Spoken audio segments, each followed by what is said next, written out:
Mesdames et messieurs, bonjour et bienvenue à la revue de presse de ce jeudi 25 juillet 2024. Fraternité Matin propose au grand public une manchette purement sportive ce jour. Primo, elle fait part de la présence du Premier ministre à Paris pour représenter le président de la République à l'ouverture des Jeux Olympiques. Pour ces Jeux, le journal mentionne que l'État a débloqué 450 millions de francs CFA pour 13 athlètes. Autre information sportive majeure que livre le confrère est la tenue très probable de la finale de la Coupe de France opposant le PSG à Monaco ici à Abidjan. Ce sont là, selon Fraternité Matin, les retombées de la 34e édition de la Coupe d'Afrique des Nations. Relativement à ces Jeux Olympiques, le nouveau réveil s'interroge sur le fait que bien que présent en France, le président Ouattara ne sera pas présent aux Jeux Olympiques et rappelle que le Premier ministre Begré Mambé va représenter le président de la République lors de la cérémonie d'ouverture le 26 juillet prochain.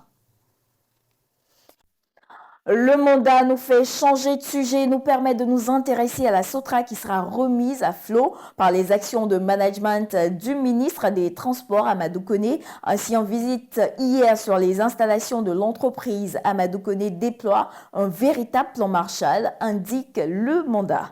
Ce sont 300 autobus neufs et 50 cars VIP qui sont attendus en renfort, sans compter que 25 bus sont déjà acquis et les salaires des agents réglés. Hier également, la toute nouvelle brigade spéciale pour lutter contre le désordre urbain s'est mise en évidence. Selon l'intelligent d'Abidjan, 295 éléments de la dite brigade étaient en action dans la commune d'Abobo hier, mercredi.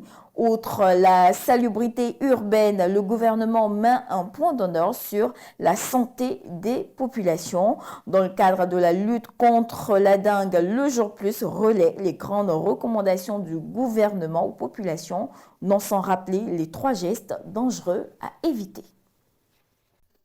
La présidentielle 2025 occupe les manchettes de certains tabloïds. Le Patriote, au détour d'un entretien avec Obed Doua Blonde, le porte-parole des producteurs de café cacao, fait parler ce dernier en ces termes. Nous voulons que Ouattara reste, il n'y a pas mieux que lui pour protéger les planteurs. Daniel Hermonde trouve de nombreuses similitudes entre Ouattara et Thiam et estime que ces similitudes effraient le RHDP, mais le journal révèle toutefois qu'une divergence les oppose, toute chose qui n'empêche pas la commission électorale indépendante de faire son travail. Elle procède au renouvellement des commissions électorales en ce moment.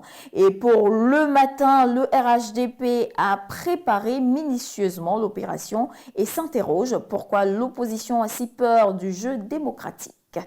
Pour le temps qui n'entend pas les choses de cette oreille, l'audit de la liste électorale s'impose et que l'opposition ne doit pas lâcher prise.